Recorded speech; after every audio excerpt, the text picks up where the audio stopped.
Hi, thank you for taking part in this assembly process. It's such an important process to be happening.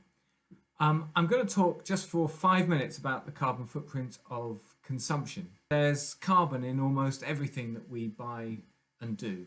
Even if it's a service, there's likely to be some carbon involved in the fact that the service is run by some company, and that company has people who maybe live in offices and maybe travel, and one way or another they build up a carbon footprint. So there really is carbon in everything, but in particular in the goods that we buy, in the creation of the raw materials to make those goods, in the manufacture of those goods, and in the transportation of the components of those parts to the assembly point, and then in the final manufacture, and then the transport to probably a distribution warehouse, and then from then on to a shop. All those stages in the process build up a carbon footprint. And between them all, it results in the carbon footprint of the physical things that we buy being really quite a significant component of all the carbon in our lives.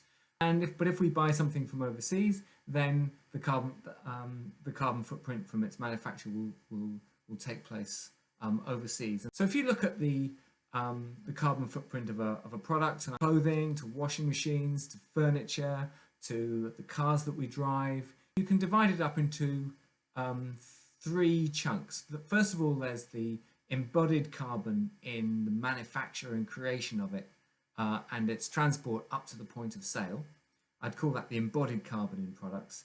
And then there's the in-use carbon. So in the case of a washing machine, for example, that's the carbon in the electricity that the washing machine uses during its lifetime. And then finally, there's the carbon in its disposal at the end of its life.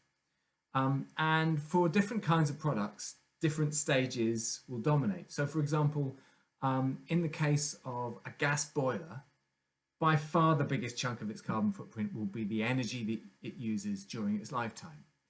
But if you take the case of a typical car, typically it varies from car to car and how you drive and how long your car lasts for and so on. But typically, about 1/3 of the carbon footprint of all driving, something like that, is down to the manufacture of cars, and about 2/3 is down to the fuel that they use.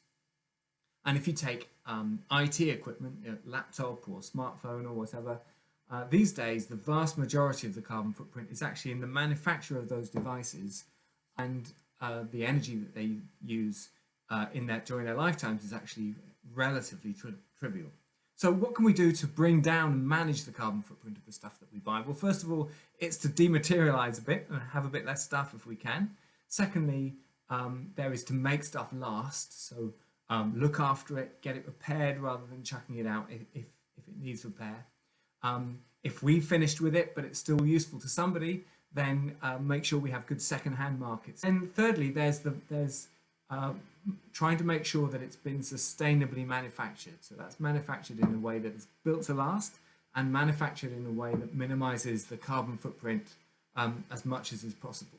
So for example, if something's got a lot of steel in it, there is a great range of carbon intensities within steel manufacture.